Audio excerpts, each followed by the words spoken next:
황순원 단편선. 내 고향 사람들. 어쩌다 사진관에 들른다. 증명사진 한 장 찍는데도 사진사는 천장에 낸 유리창 커튼을 장대로 걷었다 닫았다 하며 조명 조절을 한 뒤 빨강과 검정에 두 겹 보자기를 몇 번이고 뒤집어 쓰고 핀트를 맞춰 놓고 나서도 가슴을 좀 펴시오, 고개를 조금만 숙이시오, 턱을 외로 돌리시오, 혹은 오른쪽으로 돌리시오. 그러다가 급기야 자 그대로 잠깐만 계십시오. 찍습니다. 하나, 둘 하고 한 손을 들어 신호를 해 보이며 셔터를 누르는 것이나 실은 이 순간부터가 야단이다. 찰칵하고 셔터가 한 옆으로 열리면서 흰 렌즈가 나타나고는 좀처럼 닫혀지지가 않는 것이다. 따지고 보면 불과 몇 초도 안 되는 동안이다. 그러나 그 동안이 왜 그리 긴 것일까? 자꾸만 눈이 깜빡거려 지려는 것을 억지로 참고 있건만 사진사의 신호의 손과 함께 열려진 셔터가 당최 닫혀지지가 않는 것이다. 그런대로 혼자 찍을 때는 또 나은 편이다. 어린애 백날 기념사진이라도 찍으러 한 가족이 가게 되는 날이면 그 과정이 이만저만 거추장스럽지가 않다. 백날 된 어린 것을 아는 어머니 되는 사람이 중앙에 자리 잡은 의자에 앉고 그 좌우에는 큰 애들을 세우고 맨 뒤에는 아버지 되는 사람이 선다.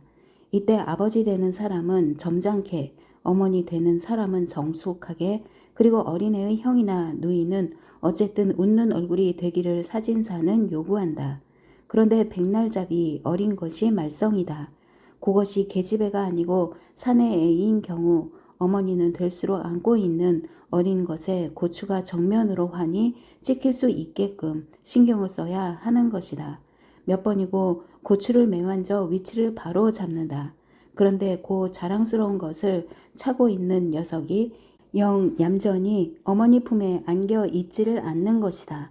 아버지 되는 사람은 점잖게, 어머니 되는 사람은 정숙하게, 형이나 누이들은 기쁜 웃음을 얼굴에 짓고 있어. 이제 어린 것만 정면을 향해 주면 되련만 요놈은 그냥 팔다리짓이요 고개짓인 것이다.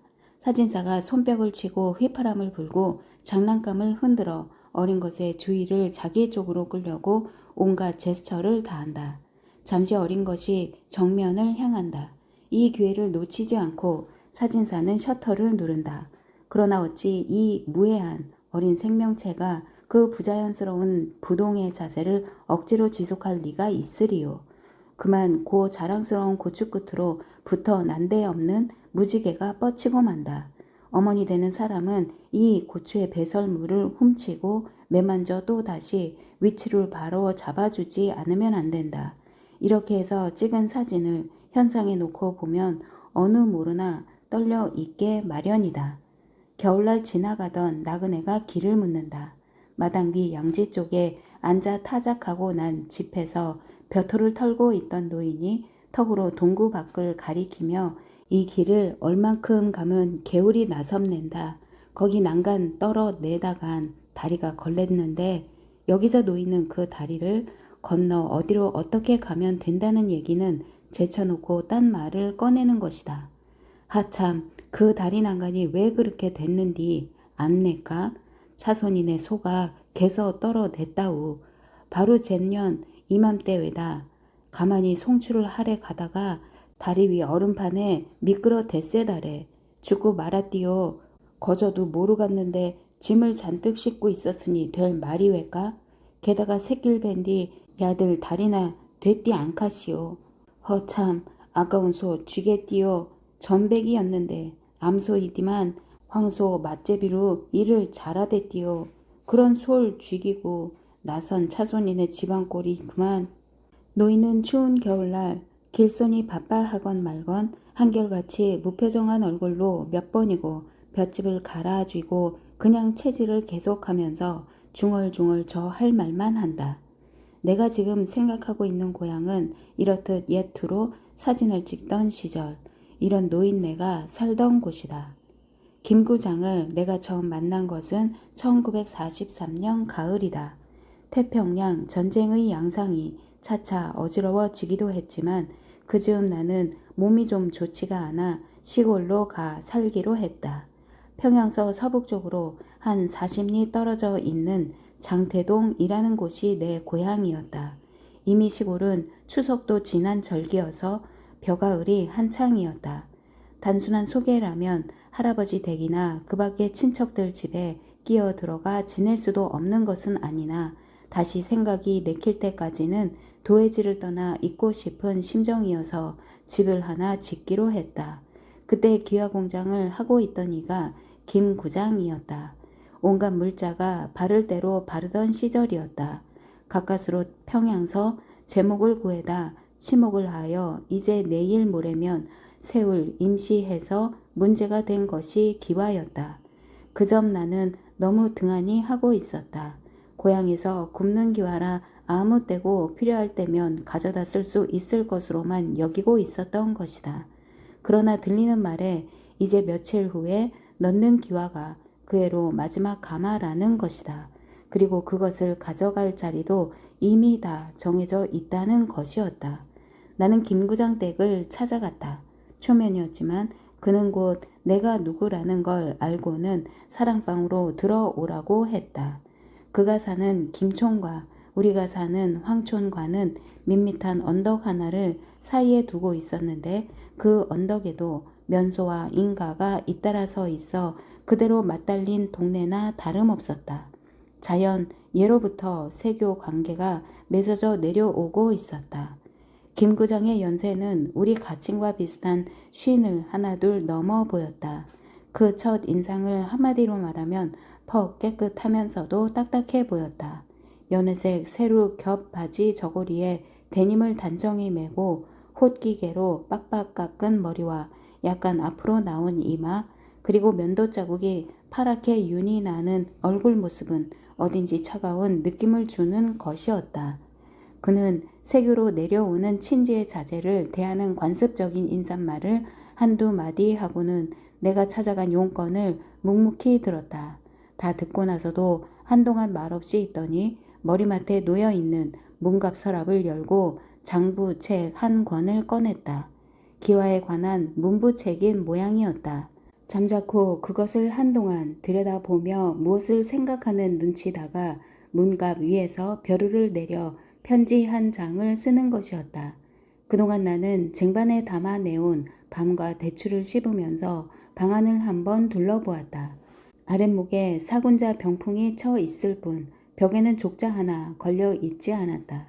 이 조촐한 방안 분위기와 함께 손때가 올마 반들거리는 오동나무 문갑이라든지 매일같이 잿수세미질을 하는 듯 광을 내는 놋 잿더리가 그대로 이 집 주인의 꽉 짜인 규모 있는 생활을 말해주는 듯했다. 나는 내가 먹고 있는 대추가 유별나게 달다고 생각했다.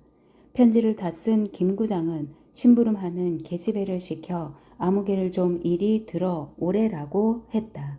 잠시 후에 행랑에 사는 30 남짓한 사내가 왔다. 김구장이 편지를 내주며 윗골 박초씨한테 전하고 오라고 했다.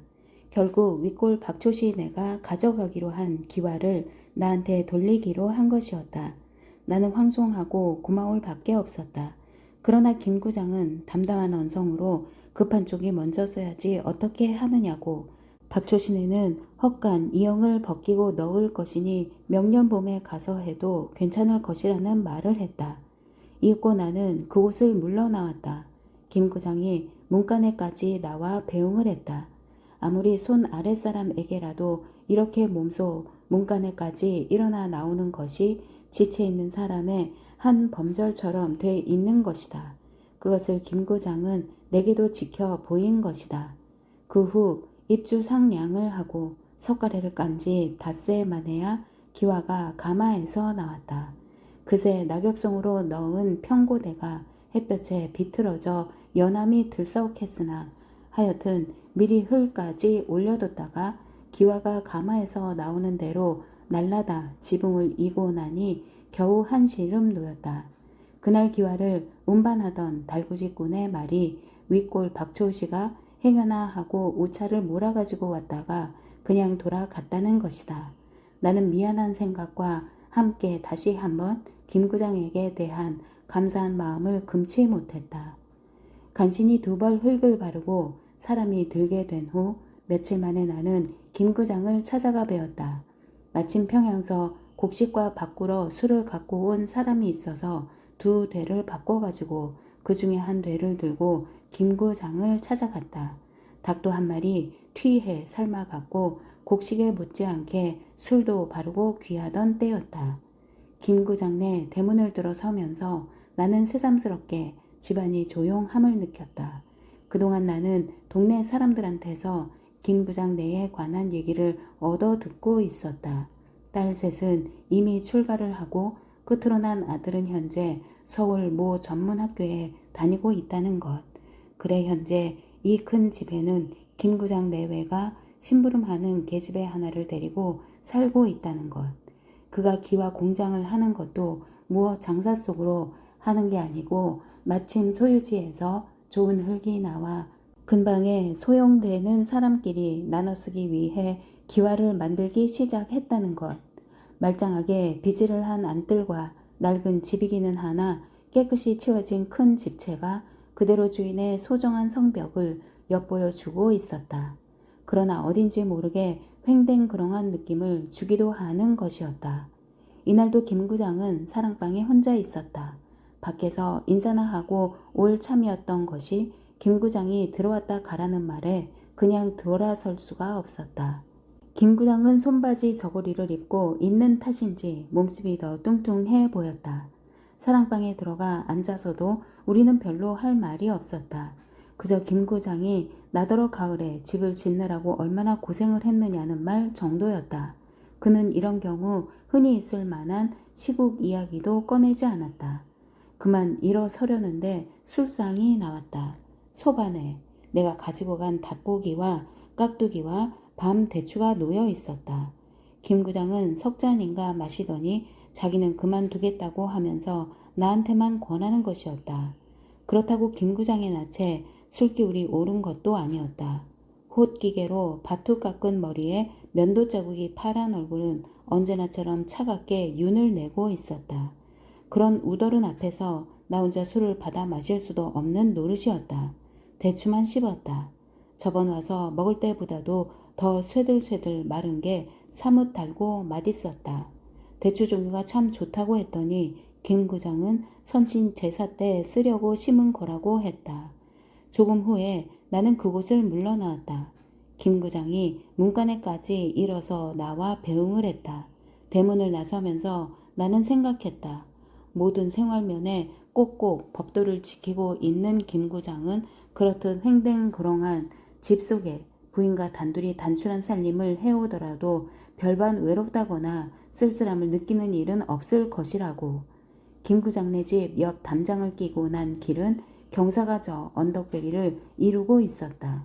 높은 길목에까지 올라와 김구장네 집 후원을 내려다 보았다. 후원 이쪽으로는 노가주 나무들이 서 있고 저쪽 한 옆에 잎이 진 대추나무 한 그루가 서 있었다. 위까지가 용마루를 넘는 큰 나무였다. 우리 집 앞쪽으로 한 40-50m 떨어진 곳에 신장로가 있어서 윗골로 공출하러 가는 수달구지가 줄지어 지나갔다. 며칠 동안 좀 뜸해졌다 싶으면 다시 계속되곤 했다. 언 땅에 삐걱거리는 달구지 바퀴 소리가 방 안에 앉아서도 들렸다.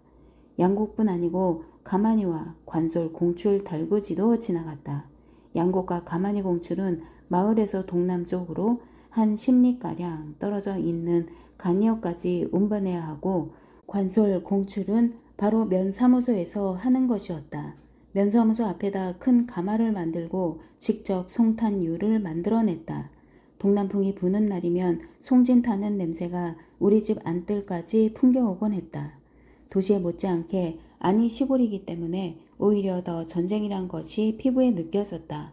이미 농촌에 농한기란 없었다. 공출이 일단 끝났는가 싶더니 아직 책임 수량에 미달이라고 군청과 경찰서에서 동료대가 나와 농민들을 들볶아댔다. 그것도 한두 차례가 아니고 어떤 기간을 두고 파상적으로 나와서는 동네를 벌컥 뒤집어 놓곤 했다. 한겨울에 계량이 떨어진 농가가 여기저기 생겼다. 그즈음 나는 김 부장에 대한 이야기 하나를 들었다. 아주 계량이 떨어져 곤란을 받는 소작인에게는 식량을 구워준다는 것이다. 지주라 자기 앞으로 배당된 공출량을 제하고도 남는 곡식이 있었던 것이다. 이렇게 빈농가에 구워준 양식은 다음해 가을에 받는다는 것인데 한 줌도 보태어 받지는 않는다는 것이다.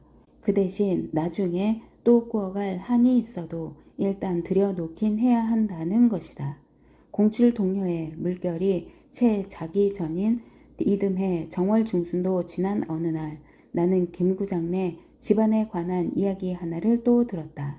서울과 모 전문학교에 다니던 아들이 학도병으로 나가게 됐다는 것이다. 어찌하면 좋을지 몰라 하는 아들을 김 구장이 굳이 학도병에 나가도록 일렀다는 것이다. 어디 숨었다가 붙들려서 탄광이나 군수공장으로 끌려가는 것보다 깨끗이 군대에 나가는 편이 낫다는 게 김 구장의 주장이었다는 것이다. 빈농가에 양식을 구워줬다가 받는 방법이라든지 아들에게 학도병 나가기를 권한 사고방식은 김 구장 자신의 법도 있는 생활에서 나온 일면이라고 나는 생각했다.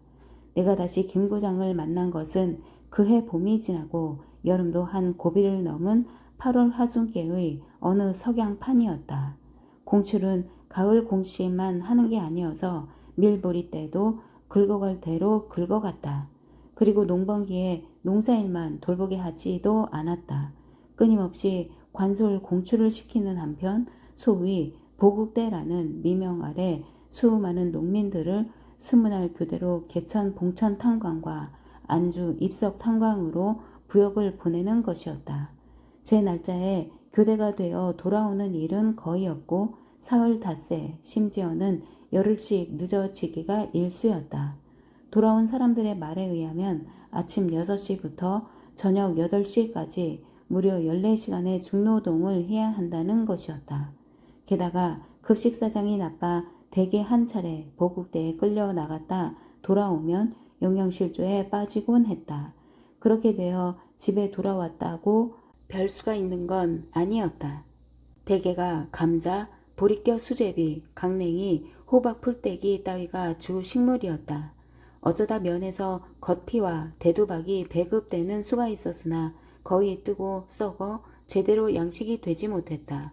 그 중에서도 대두박은 돼지도 못 먹을 비료에나 쓸 것이 태반이었다. 이질에 걸리는 사람이 속출했다.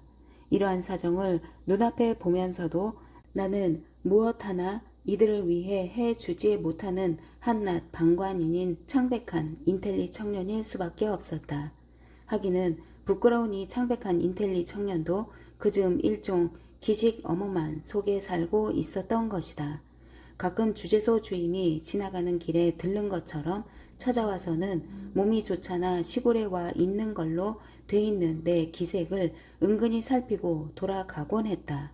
일본인 본래의 약은 친구여서 그때그때의 계절담을 화제에 올려 가지고는 요즘 건강은 좀 어떠냐는 둥 평양에는 상대될 친구도 많을 텐데 이런 총구석에선 심심하고 갑갑할 것이라는 둥 하기야 이런 전쟁 때니 꼭 시골에 묻혀 책이나 읽는 게 상책일지 모른다는 둥 아무렇지도 않게 말을 하면서 한쪽 벽에 붙어있는 책꽂이로 힐끗 눈을 주곤 하는 것이었다.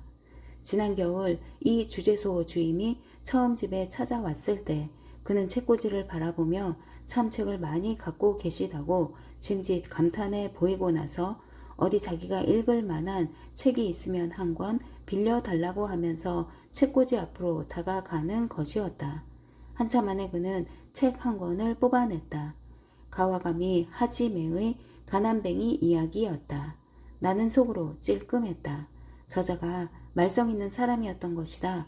본시 교토제국대학 경제학 교수로 있으면서 당시 마르크스주의 이론에 선봉에 섰던 사람이었는데 만주사변이 일어나고 그것이 중일전쟁으로 확대되면서부터 군국주의가 대두하기 시작하자 검거 선풍이 부는 바람에 그도 체포되고 그에 져서도 판매 금지를 당했던 것이다. 그러나 주재소 주임은 그런 채 없이 이 책이 유명하다는 건 알지만 아직 한 번도 읽어보지 못했으니 빌려달라고 하면서 가지고 갔다. 그 다음번에 찾아왔을 때 그는 책을 돌려주지도 않고 그 책에 대한 이야기도 하지 않았다. 아마 판매 금지를 당한 책이니 압수해간 셈으로 치는지 모를 일이었다.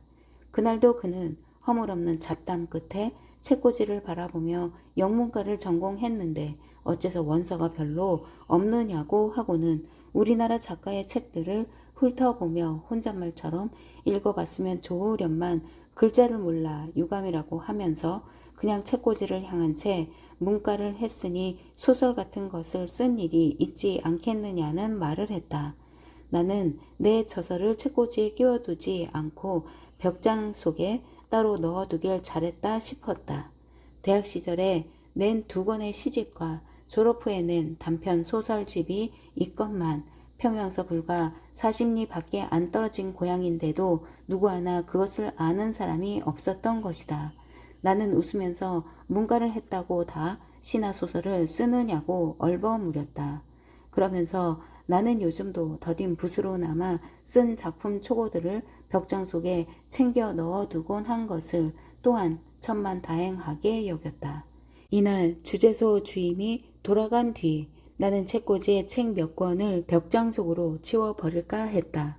숄로호프의 고요한 동과 개척된 처녀지, 그리고 도쿠나가 스나오, 시마키 겐사쿠 등의 작품집이 혹시 주재소 주임의 눈에 띄게 되면 어쩔까 하는 생각이 들었던 것이다. 그러나 섣불리 책을 옮겼다가는 오히려 재미없을 것 같았다.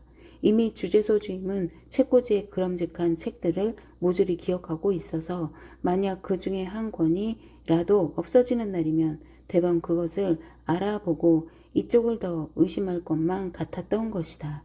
나는 도리어 책꽂이에서 뽑아둔 책도 꼭꼭 제자리에 꽂아 그 위치가 바뀌지 않도록 힘썼다.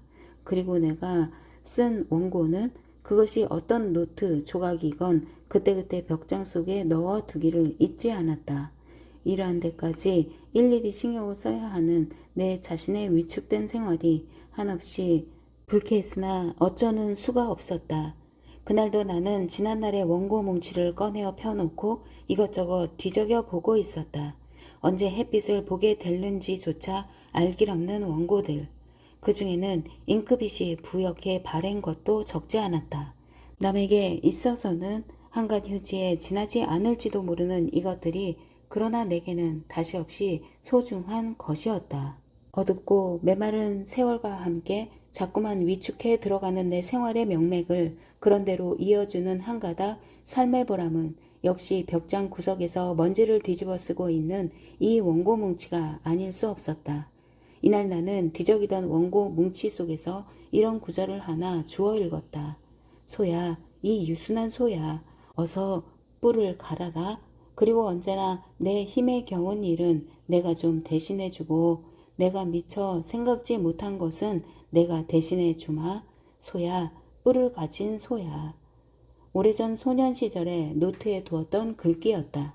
그 잉크빛이 부옇게 날아버린 글자를 더듬으며 이미소는 나를 위하여 대신해줄 힘은 고사하고 제 몸 하나 건사하기에도 어려울 만큼 지쳐버리고 나는 또 나대로 그를 위해 아무런 방도도 강구해주지 못하는 한낱 창백한 인텔리 청년에 지나지 않는다는 것을 깨닫지 않으면 안 되었다.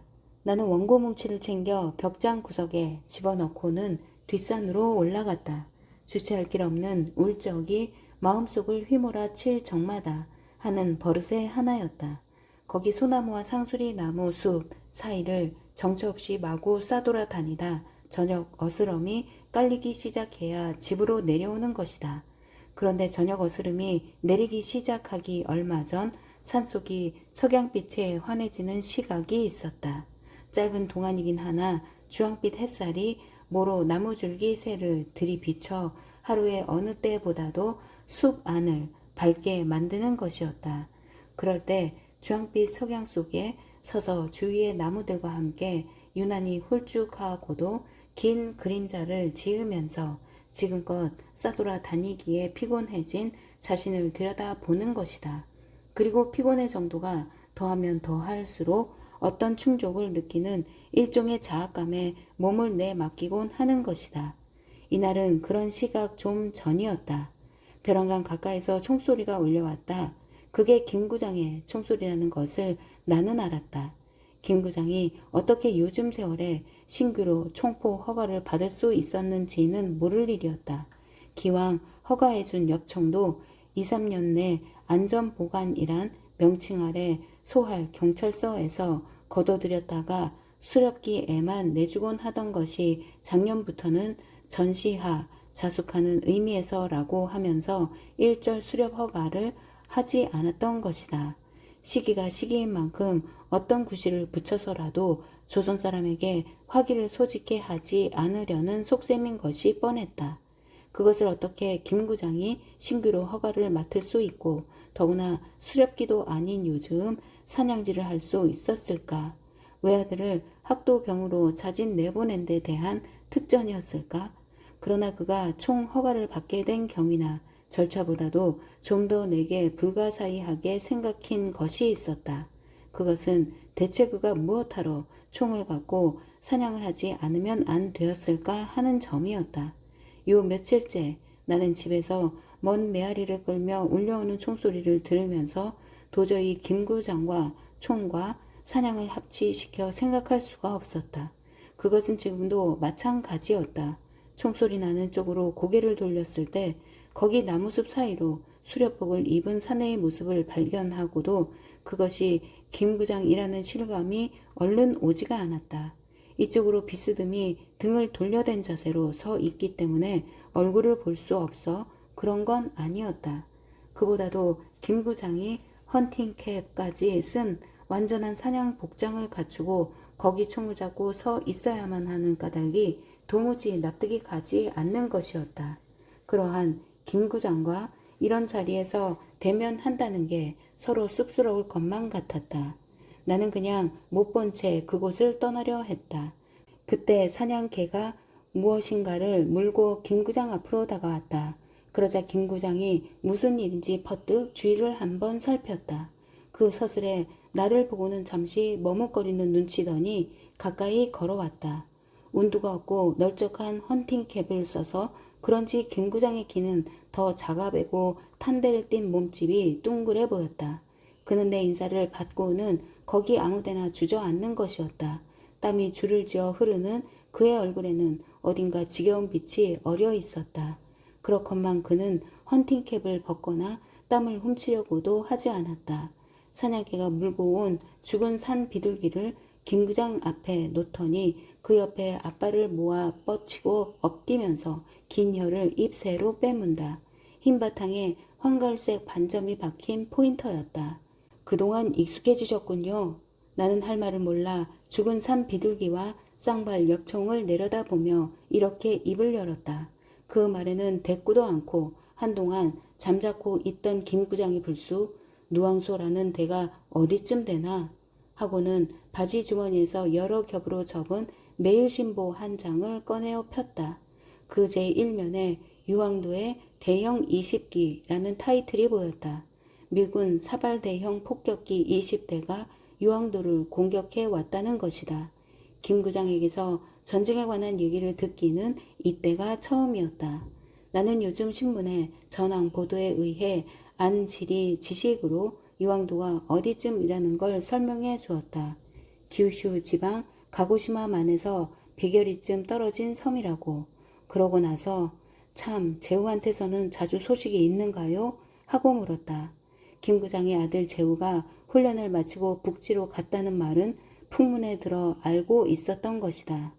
언젠가 한번 왔더군.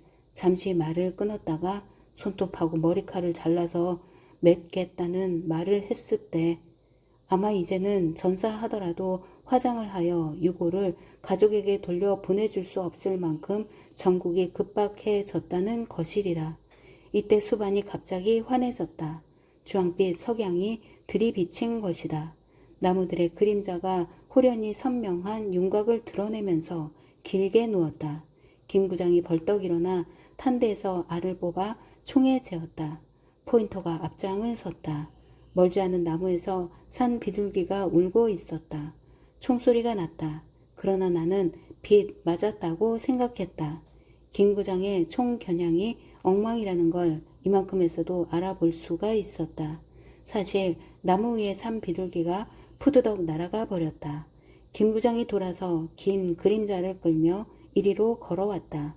땀에 젖은 둥근 얼굴이 주황빛 석양에 담뿍 물들어 있었다. 그런 그의 얼굴 오른쪽 턱 가까이 면도에 밴 자국이 하나 드러나 보였다. 나는 눈을 비켰다. 총알이란 그렇게 생각했던 겉터럼은 잘 맞디가 않아. 지금것은 넓게 쫙 뿌리는 산탄인데도 좀 해서 맞디가 않거든. 숲속에 들이비친 석양이 거쳤다. 그러자 숲 안은 벼랑간 그늘이 짙어지는 것 같았다. 김 구장과 나는 산을 내려오기 시작했다. 포인터가 저만큼 앞서가며 때때로 서서는 코로 냄새를 맡는다. 나는 문득 김 구장이 아까 쏜 산 비둘기를 그냥 두고 내려온다는 것을 깨달았다. 그러나 다음 순간 나는 그가 일부러 그것을 내버려 두고 오는 것이지 잊은 게 아닐 거라는 생각에 잠자코 말았다. 결국 그의 목적은 사냥에 있는 게 아니지 않은가. 도리어 자기가 쏜 총알에 목표물이 맞지 않기를 바라는 심정인 게 아닌가. 아까 사냥개가 죽은 산 비둘기를 물고 가까이 오자 퍼뜩 주위를 한번 살펴보던 일, 그리고 나를 발견하자 마치 죽은 산 비둘기를 피하기라도 하듯이 터덕거리며 걸어오던 모양. 대기름은 못에다 쓴데디? 마침 동남풍에 송탄유 냄새가 풍겨왔다. 윤활유라고 해서 기계의 마찰을 적게 하는데 쓰일 것입니다. 다른 나라에서도 되는 걸 쓰나?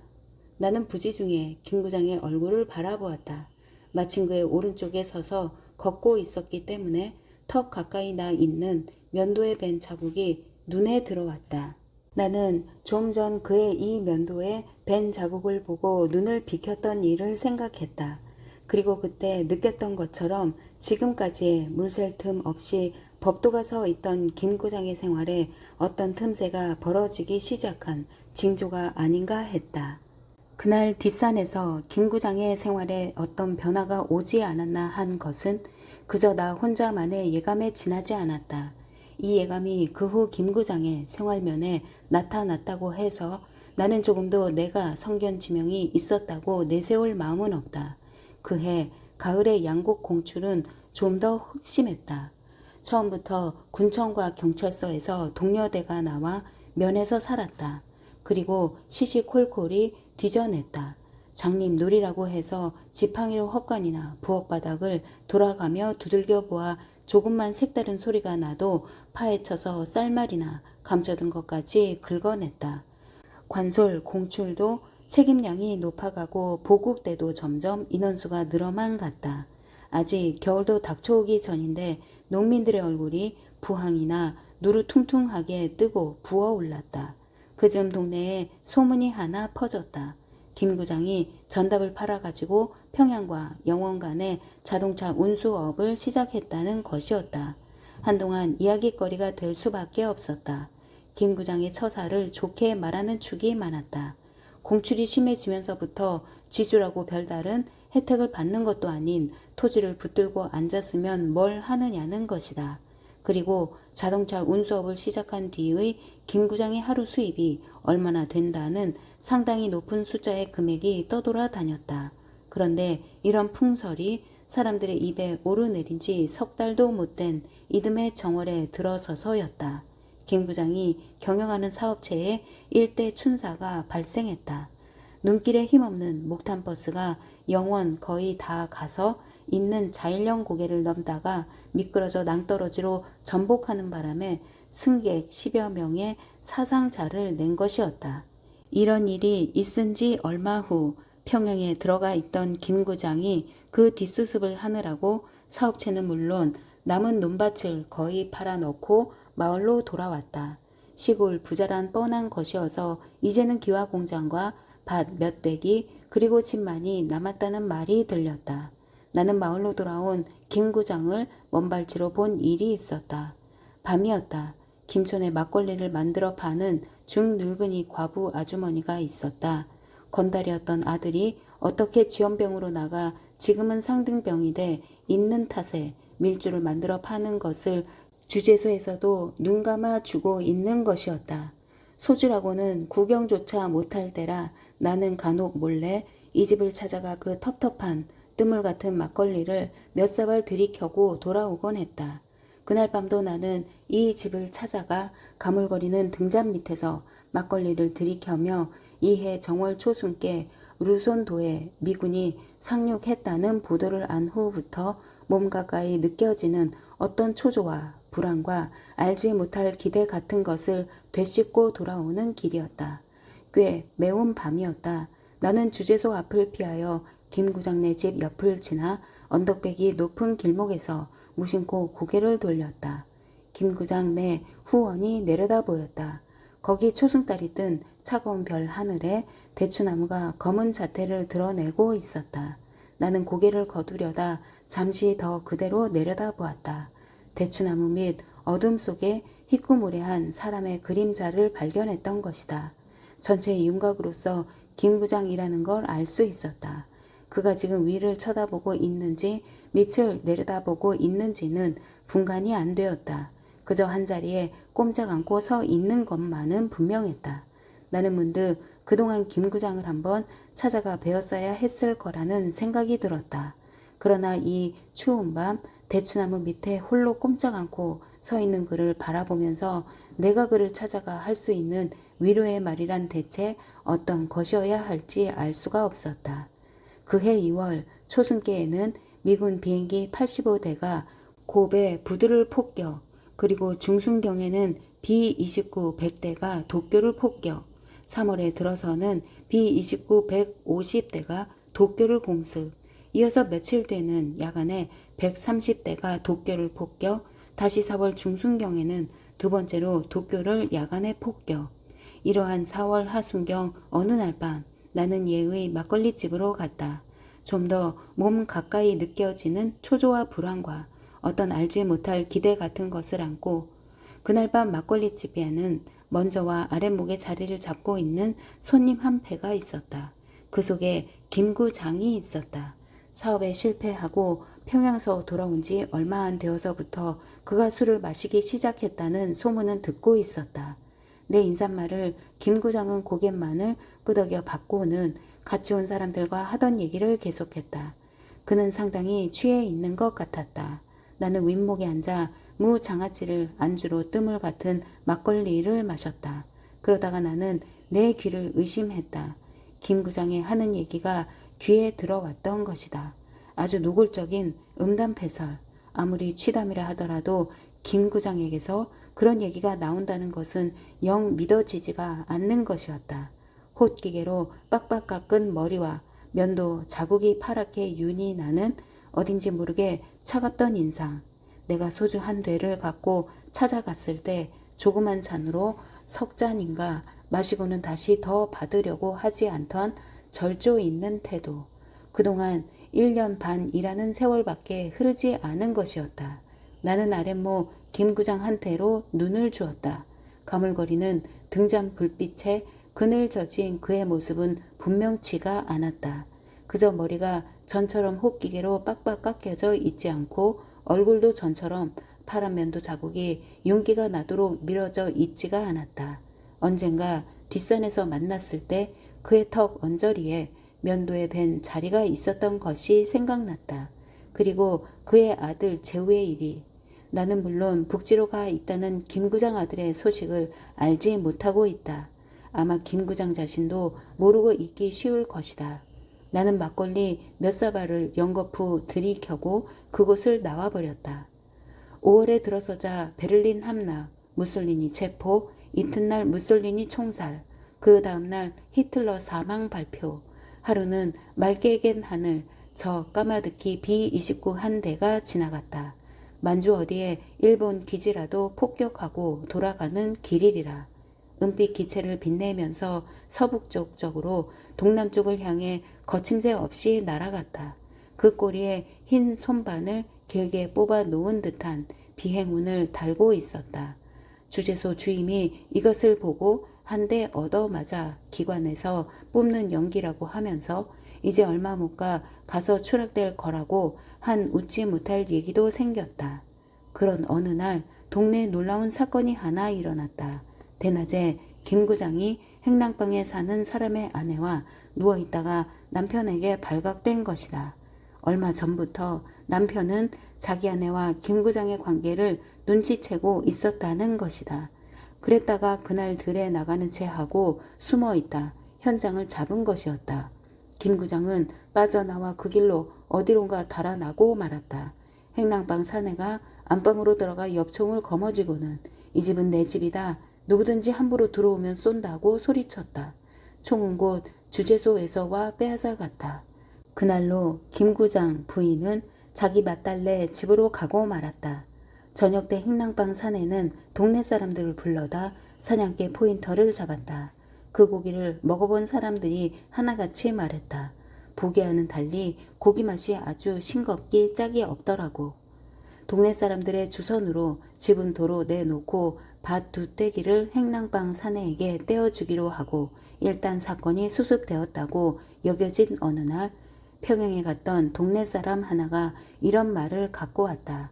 길가에서 우연히 김 구장을 만났더니 김 구장의 말이 그 사람을 그냥 집에 들어가 살게 하디 하며 돌아서다 말고 며칠 전에 내 아들 놈이 군대에서 도망을 텄대 하고 속삭이고는 얼굴에 웃음을 떠올리더라는 것이다.